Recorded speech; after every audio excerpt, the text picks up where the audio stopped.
Al-Baqarah. Ya. Jadi orang yang beriman itu adalah orang yang percaya kepada yang gaib. Apa yang gaib? Percaya kepada hari pembalasan. Percaya kepada surga. Percaya kepada adanya neraka. Percaya kepada adanya siksa kubur. Percaya kepada hal-hal yang gaib yang Allah Subhanahu wa taala tidak perlihatkan kepada kita dengan mata telanjang. Itu adalah bagian daripada tanda orang yang beriman kepada Allah Subhanahu wa taala. Tanda orang yang beriman kepada Allah Subhanahu wa taala selanjutnya adalah alladzina yu'minuna bil ghaibi wa yuqimunas shalah. Orang yang beriman itu adalah orang yang mendirikan salat. Ini sangat penting sekali ditekankan oleh Allah Subhanahu wa taala di sini adalah orang yang mendirikan salat. Tapi bagaimana salat yang sebenarnya yang harus kita laksanakan sehingga Allah Subhanahu wa taala dapat atau menerima salat kita dengan baik? Sebab di dalam ayat lain Allah Subhanahu wa taala berfirman, apa katanya? Wailun lil musallin. Neraka wailah bagi orang yang sembahyang. Kenapa demikian? Karena pada saat sembahyang itu dia lalai. Pada saat sembahyang itu dia melupakan Allah Subhanahu wa taala. Padahal salat yang benar itu adalah pada saat kita mengatakan Allahu Akbar, tidak ada yang lebih besar dari Allah Subhanahu wa taala. Bukan ibu, bukan bapak, bukan harta, bukan pacar untuk yang muda-muda ini, ya. Bukan juga kedudukan, bukan rupa, bukan anak, bukan segalanya. Pada saat kita mengatakan Allahu Akbar pada saat sembahyang itu, maka dialah yang paling besar. Segalanya teruntuk dan terpusat kepada Allah Subhanahu wa taala. Disinilah arti daripada ihsan. Ihsan itu adalah anta'budallaha ka'annaka tarahu fa illam takun tarahu fa innahu yarak. Jadi jangan sekali-kali kita beribadah, salat atau melaksanakan apapun yang sifatnya untuk Allah Subhanahu wa taala dengan sifat riya. Hanya ingin dikatakan oleh orang bahwa dia ini pemurah. Jangan pernah. Sebab ihsan itu adalah melaksanakan sesuatu seakan-akan Allah Subhanahu wa taala di depan kita. Dan kalau ternyata kita tidak bisa melihat Allah Subhanahu wa taala, yakinlah bahwa Allah Subhanahu wa taala melihat kita. Karena itu, pada saat kita mengatakan Allahu Akbar, singkirkan semuanya. Singkirkan dunianya. Singkirkan kedudukan. Singkirkan harta. Singkirkan anak-anak. Singkirkan semuanya. Hal itu terjadi pada saat kita berhaji. Pada saat di Arafah, semua berpakaian putih, tidak ada presiden, tidak ada gubernur, tidak ada jenderal, tidak ada tukang sepatu. Yang ada adalah hamba Allah Subhanahu wa taala yang datang mengiba seperti semut-semut yang datang mencari titisan madu. Itu makna daripada salat kepada Allah Subhanahu wa taala. Jadi pada saat kita mengatakan Allahu Akbar, singkirkan semuanya. Ya. Ini salah satu daripada tanda orang yang beriman. Kemudian apalagi tanda orang yang beriman? Wa mimma razaqnahum yunfiqun. Dia menafkahkan harta benda yang telah diberikan oleh Allah Subhanahu wa taala. Ingatlah bahwa harta benda yang kita miliki ini adalah titipan dari Allah Subhanahu wa taala. Jangan kita umrah tiap bulan ya, umrah tiap bulan, berhaji tiap tahun, tapi tetangga kita tidak makan. Jangan sekali-kali kita umrah tiap bulan, berhaji tiap tahun, tapi yatim piatu di depan rumah kita tidak makan. Ya. Karena itu saya sangat bangga sekali dengan Bapak ini belakangnya. Ya. Buka yayasan untuk anak-anak, generasi yang akan datang. Generasi yang akan membela Islam. Generasi yang akan membela kebenaran. Ya. Jadi Di antara tanda orang yang beriman adalah wa mimma razaqnahum yunfiqun.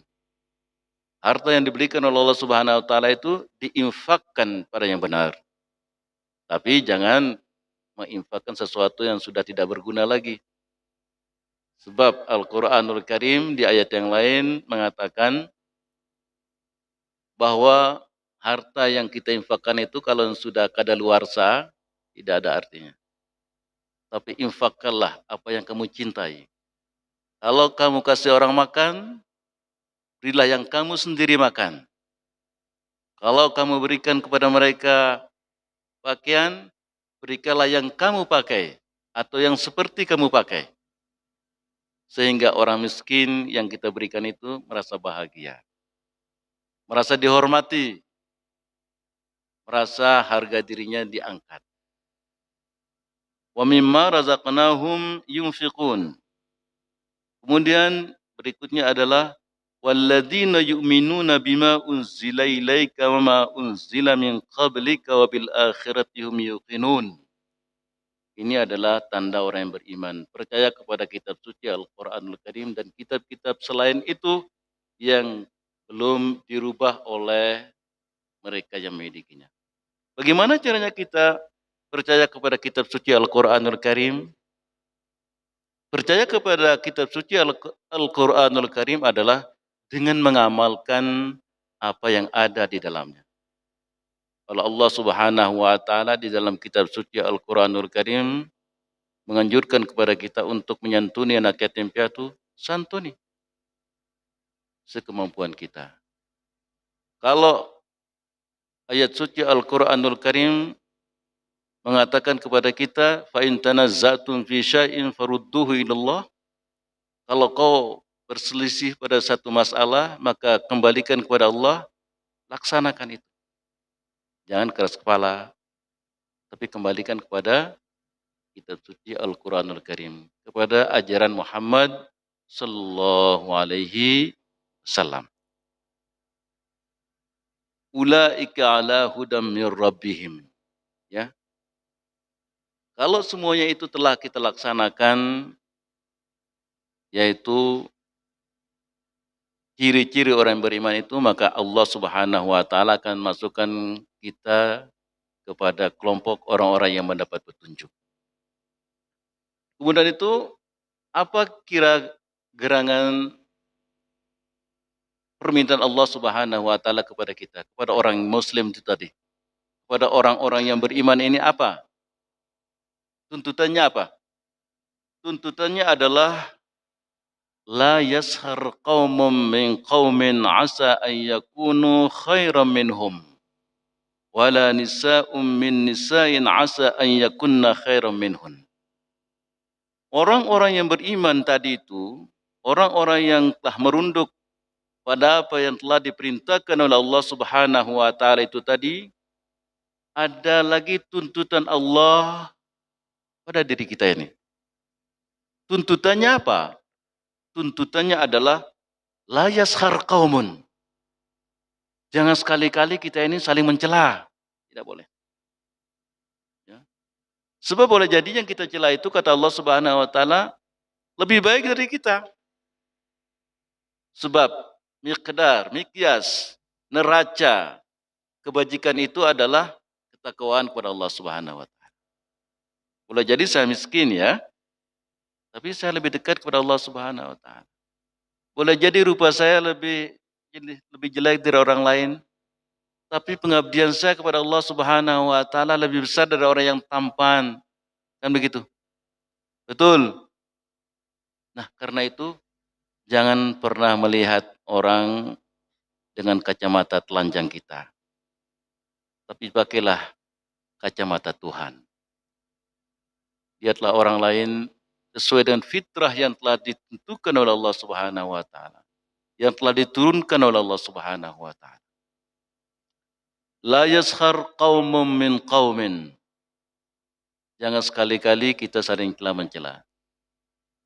Berbagai pergolakan di dunia ini, pertikaian yang terjadi dalam masyarakat adalah karena berangkat dari sifat ini. sifat celah-mencela ini. Tidak atau kurangnya rasa hormat kepada sesama kita. Seringkali kita menggunakan neraca harta, neraca kedudukan untuk menilai seseorang. Jangan. Tapi nilailah seseorang itu dengan kedekatannya kepada Allah Subhanahu wa taala. Demikian juga ibu-ibu ini, ya, Allah Subhanahu wa taala perintahkan kepada kita dengan firman-Nya, wala nisa'un min nisa'in asa an yakunna khairan minhun. Juga perempuan ini, jangan pernah saling cela-mencela.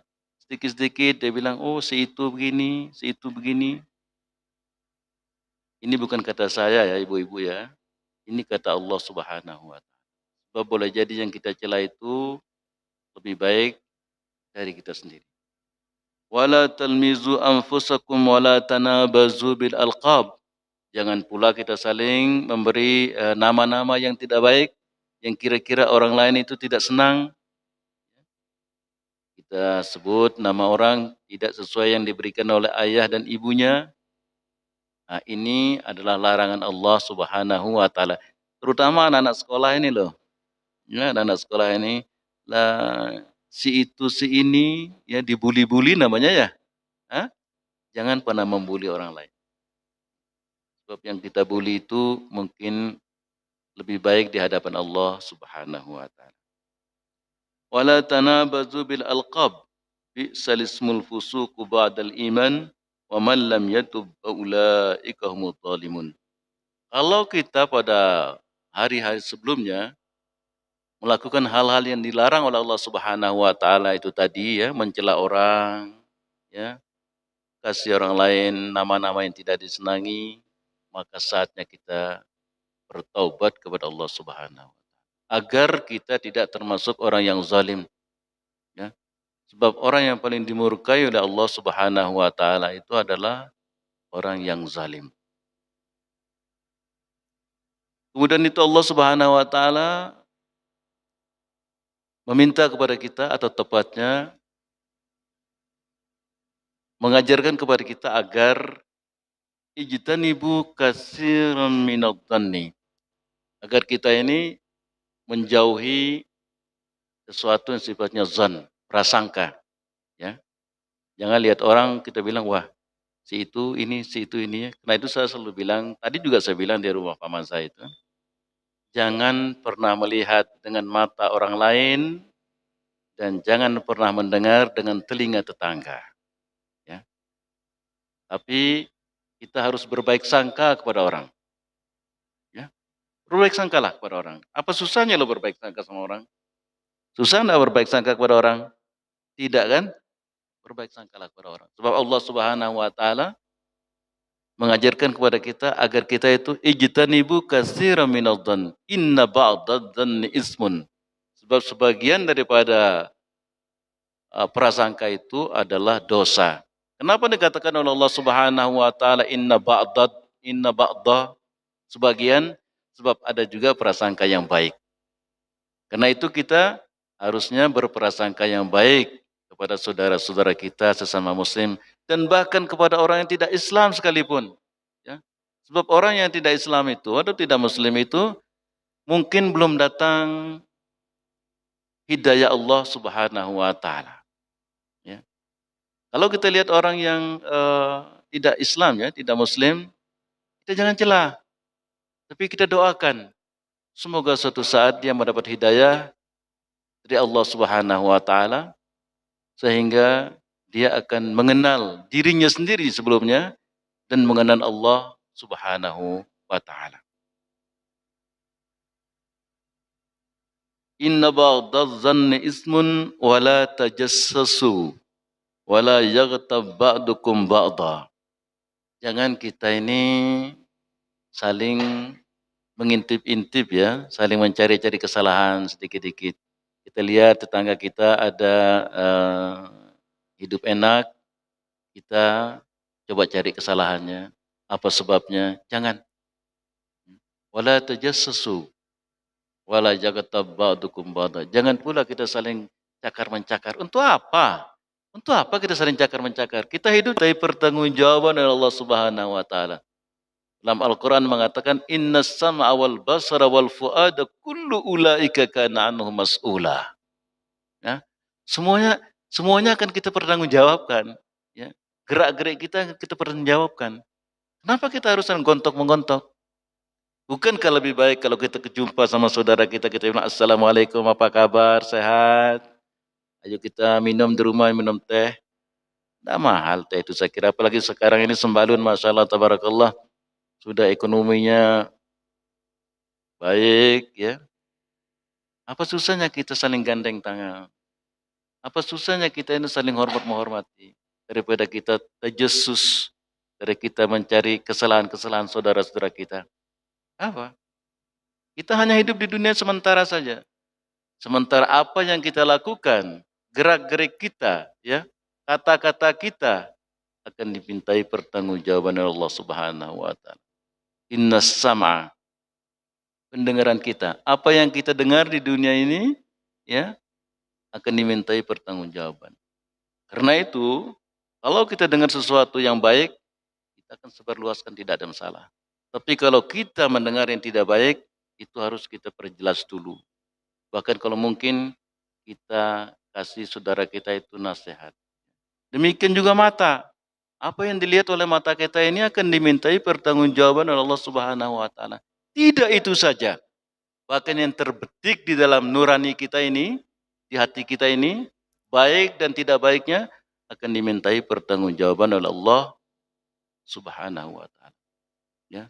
Ingatlah, kita ini semua akan mati, ya. Ketika kita akan mati tidak ada yang menolong kita. Bukan harta kita, bukan kedudukan kita, bukan kecantikan kita, bukan anak kita, bukan ibu kita, bukan bapak kita. Ya. Tapi yang menolong adalah amal baik kita. Pada hari tidak ada lagi pertolongan kecuali pertolongan Allah Subhanahu wa taala. Dan pertolongan Allah Subhanahu wa taala itu akan datang pada saat kita sekarang ini di dunia ini menolong diri kita sendiri. Bagaimana cara kita menolong diri kita sendiri? Dengan mengamalkan Rasulullah sallallahu alaihi wasallam. Nah, kata Allah, "Ayuhibbu ahadukum an ya'kula lahma akhihi maitan fakaritumu." Jadi Allah Subhanahu wa taala di dalam Al-Qur'an ini mengatakan kalau kita suka mencela orang lain, ya, kita suka mencari kesalahan orang lain, kita suka mengasih nama-nama yang lain, membuli-buli orang, itu Tuhan ibaratkan kita itu seperti kita memakan bangkai saudara kita sendiri. Mau makan bangkai tak? Mau makan bangkai tak? Tidak kan? Tidak ada yang mau makan bangkai, ya, kecuali ikan saja kita makan. Ya, selebihnya tidak akan makan. Kan begitu, ya. Kalau kita tidak mau memakan bangkai itu, maka jauhilah semua itu. Ya. Sebab di hadapan Allah Subhanahu wa taala tidak ada yang akan terlewatkan sedikit pun. Saya ada cerita sedikit. Uh, cerita ini mungkin penting bagi kita. Ya. Ada seorang tukang kayu. Tukang kayu ini dia jual kayu lah, jual kayu. Dipesan oleh seseorang, tolong kayu itu dibawa ke rumah saya ya. Nanti saya kasih bayarnya. Deal lah, artinya deal itu apa? Sepakat ya, sepakat. Nah, di tengah jalan si penjual ini lapar, lapar dia, makanlah dia. Selesai dia makan, ada sedikit daging atau ikan itu melekat di giginya, ya. Maka diambillah kayu itu sedikit oleh penjual ini untuk membuang ikan itu atau daging tadi itu. Sedikit kan? Kayunya kan tidak begitu besar ya. Bagi saya itu mungkin tidak ada artinya, bagi kita mungkin tidak ada artinya. Tapi bagi Allah Subhanahu wa taala itu punya arti sangat besar. Sesuai dengan amal ibadahnya itu ke dalam surga, tiba-tiba dari belakang itu ada orang mengatakan, "Stop." Kenapa? Saya akan ambil hak saya. Apa haknya? Kayu yang kecil tadi itu membuat dia itu tertunda masuk surga. Kata Allah Subhanahu wa taala, kamu mesti minta izin dulu pada orang itu agar kamu bisa masuk surga. Amalmu itu urusanmu dengan saya.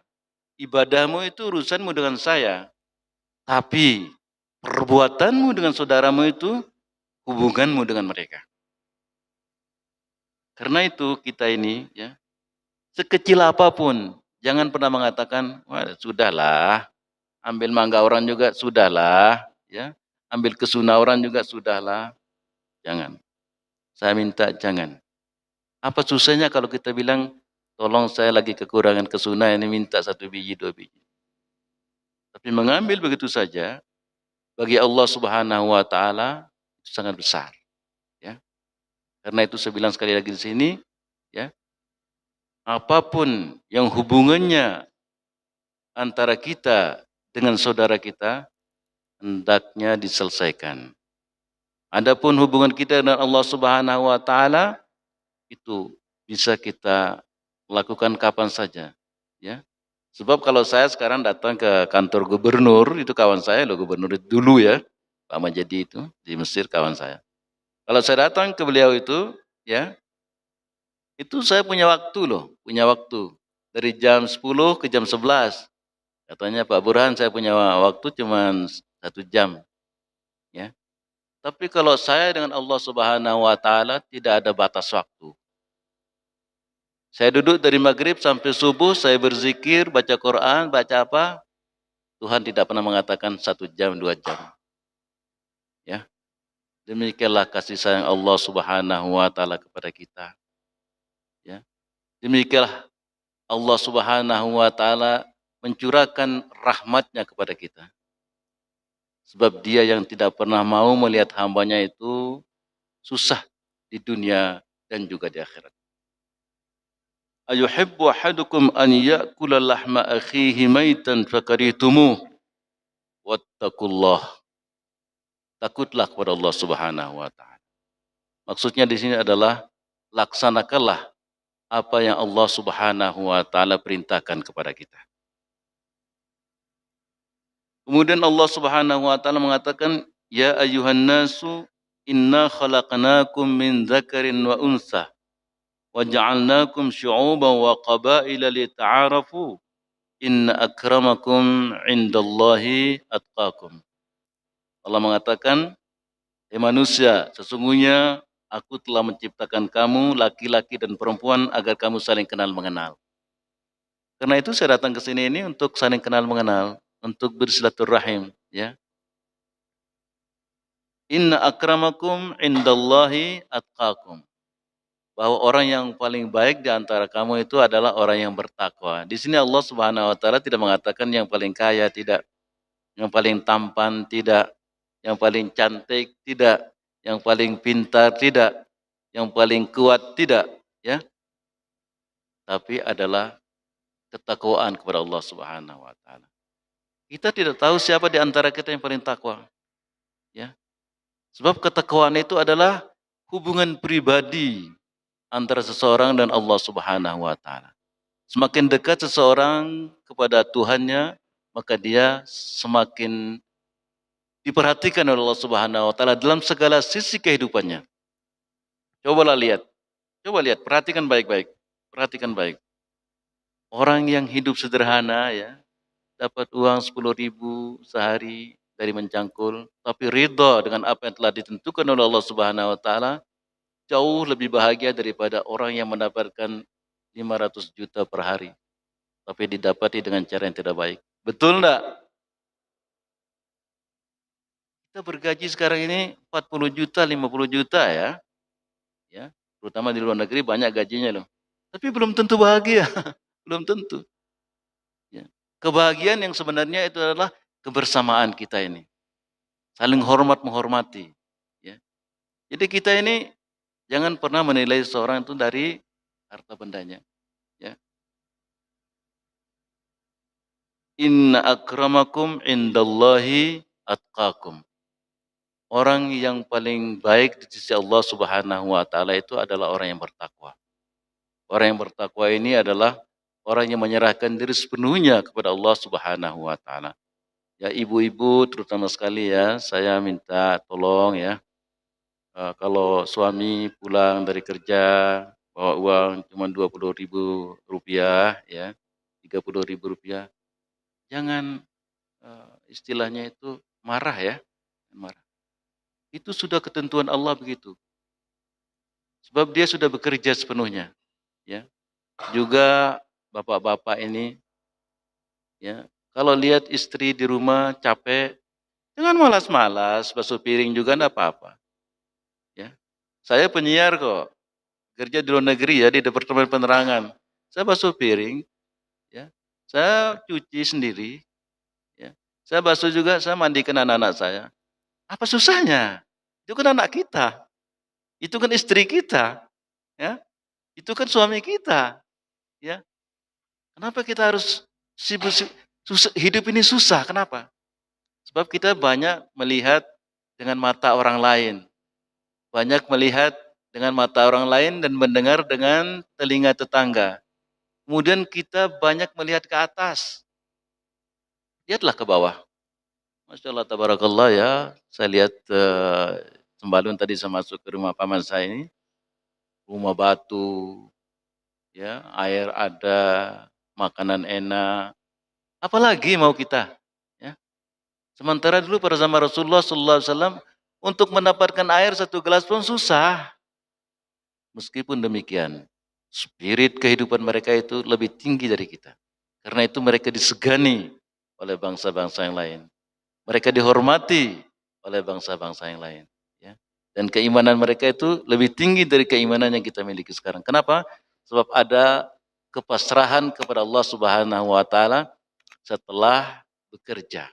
Karena itu saya bilang, tolong kepada adik-adik saya ini ya, pemuda-pemudi ini, ya, tingkatkan spirit belajar dan terus belajar ya. Dan belajar itu tidak hanya untuk menulis, sebab banyak orang yang menulis tidak bisa membaca, tapi membacalah, bacalah ya, dengan imajinasi kita ini, dengan terawangan kita ke masa depan.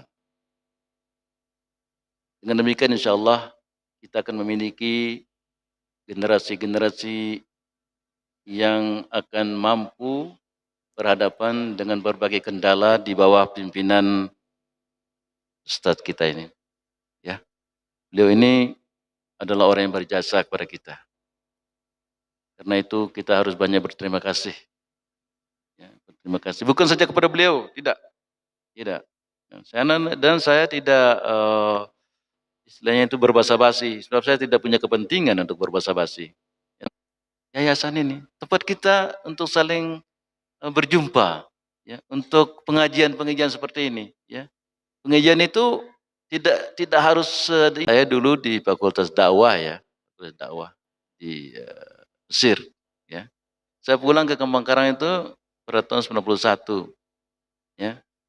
Saya minta satu-satu naik, minta satu-satu naik untuk berpidato. Saya harap kepada beliau ini harus ada nanti sebuah komite ya, komite. Lujnah, bahasa Arab lujnah.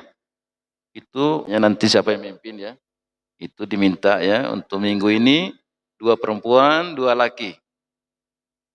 Dalam waktu 6 bulan saya yakin ya, akan lahir nanti orator-orator besar di Sembalun ini. Akan lahir dai-dai yang kondang.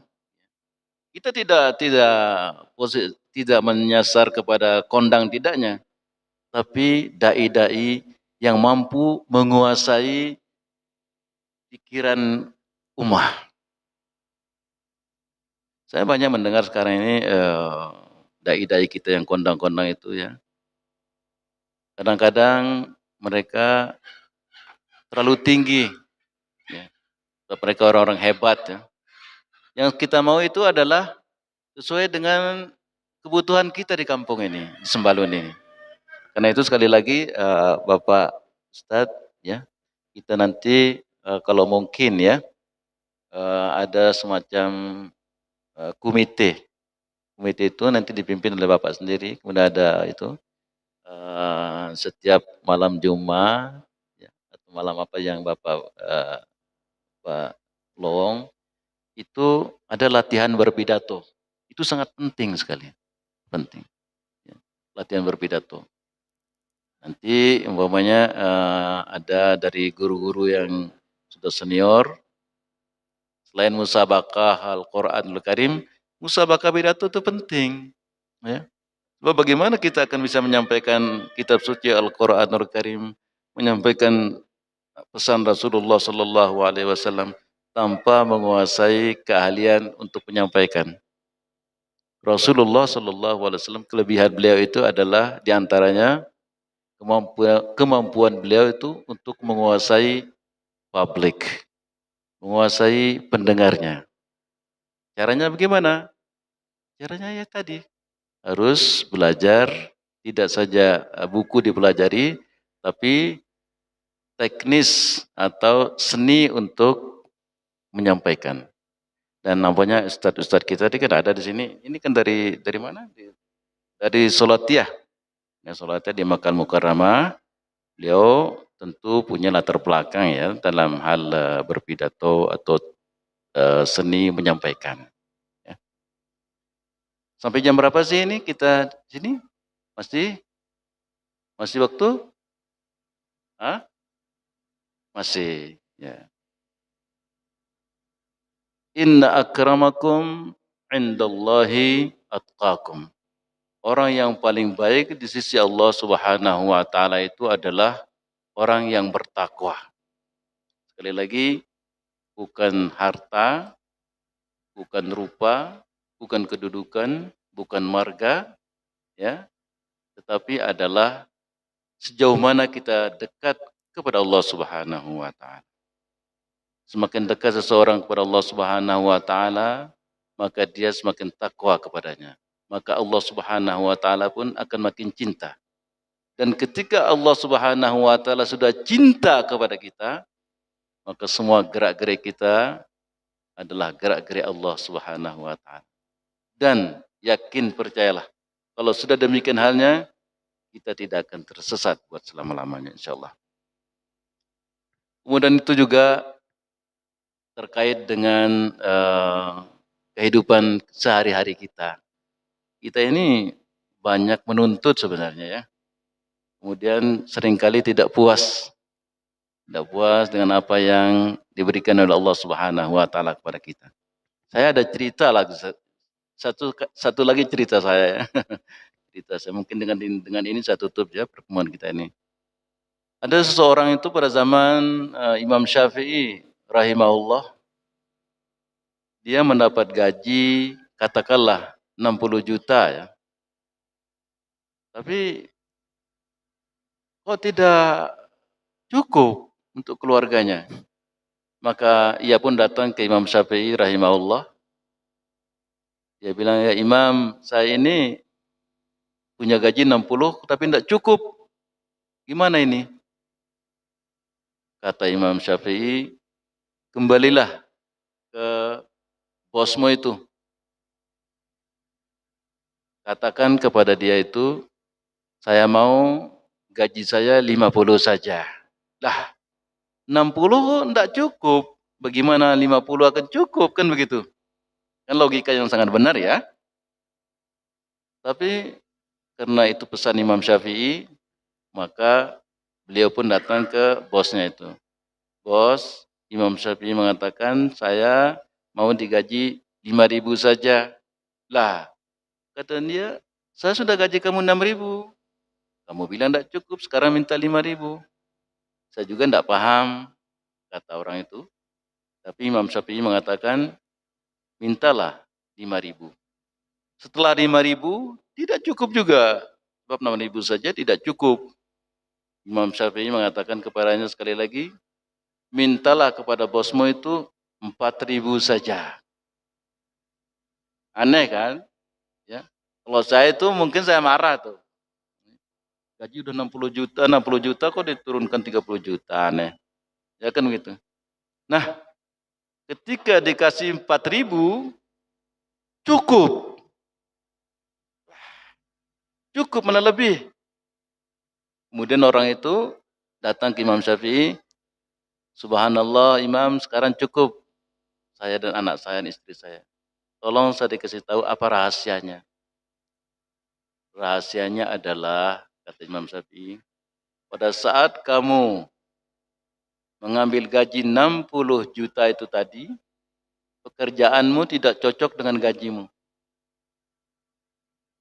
Pada saat kamu mengambil 40 juta itu, pekerjaanmu sesuai dengan jerih payahmu itu. Karena itu Allah Subhanahu wa taala turunkan untukmu itu barakahnya. Jadi di sini kaum muslimin yang saya hormati, jangan lihat besarnya, tapi lihatlah barakahnya, sumbernya, ya. Kalau Allah Subhanahu wa taala sudah berikan kepada kita barakah itu, saya yakin sepenuhnya kita akan hidup tenang. Saya pribadi di Jeddah itu, saya punya kawan tuh, gajinya itu 80 juta ya, 1 bulan. Tapi tengah bulan dia minta ke saya, minta pinjam 5 juta. Saya bilang, loh gaji saya kecil, kamu ini sudah gaji 80 juta kok. Kenapa? Sebab dia itu tidak menghormati pekerjaannya. Rasulullah SAW mengatakan, "Iza amala ahadukum amalan falyutqinahu." Kalau kamu bekerja itu, bekerjalah secara sungguh-sungguh. Bekerjalah dengan cinta. Ada seorang pujangga Mesir mengatakan, orang yang sukses itu adalah dia pergi kerja itu seperti dia menemui pacarnya. Pernah enggak gitu? Pergi kerja seperti menjumpai pacar? Enggak pernah kan? Kenapa? Sebab kita tidak menghargai pekerjaan kita itu. Coba mulai besok, hargai pekerjaan kita itu. Kalau umpamanya toko-toko kita ini buka jam 9, ya, coba buka jam 8. Insya Allah dengan demikian Tuhan akan berikan kepada kita barakahnya. Kemudian itu ya di luar-luar negeri, negara-negara maju itu, Jepang, Inggris, Prancis, itu etos kerjanya itu jauh lebih besar daripada negara-negara Islam. Karena itu mereka maju. Jangan salahkan mereka. Ya. Mereka itu etos kerja, kemauan kerja. Karena itu saya minta kepada generasi-generasi kita ini ya, kalau mau umat kita ini umat yang maju, umat yang sukses, ya, umat yang disegani oleh bangsa lain, cobalah hormati pekerjaan itu. Pekerjaan bukan hanya pekerjaan, enggak. Pekerjaan ini termasuk belajar ini. Ya. Saya lihat pemuda-pemuda kita ini, mereka baru belajar 2 hari sebelum ujian. Itu hanya belajar buku, bukan belajar hidup. Ya, kami dulu masih kecil dulu, ya, kami masih kecil dulu. Kami belajar hidup sebelum belajar buku. Malam hari, saya dulu pagi hari ibu saya mandikan saya pakai sabun harga Rp5 ya. Dia pergi cari kayu. Ya, setelah cari kayu maghribnya saya baca Quran. Setelah itu seperti itu. Besok begitu. Dan sampai usia saya 52 tahun, saya belum pernah mengatakan kepada ibu saya, tidak.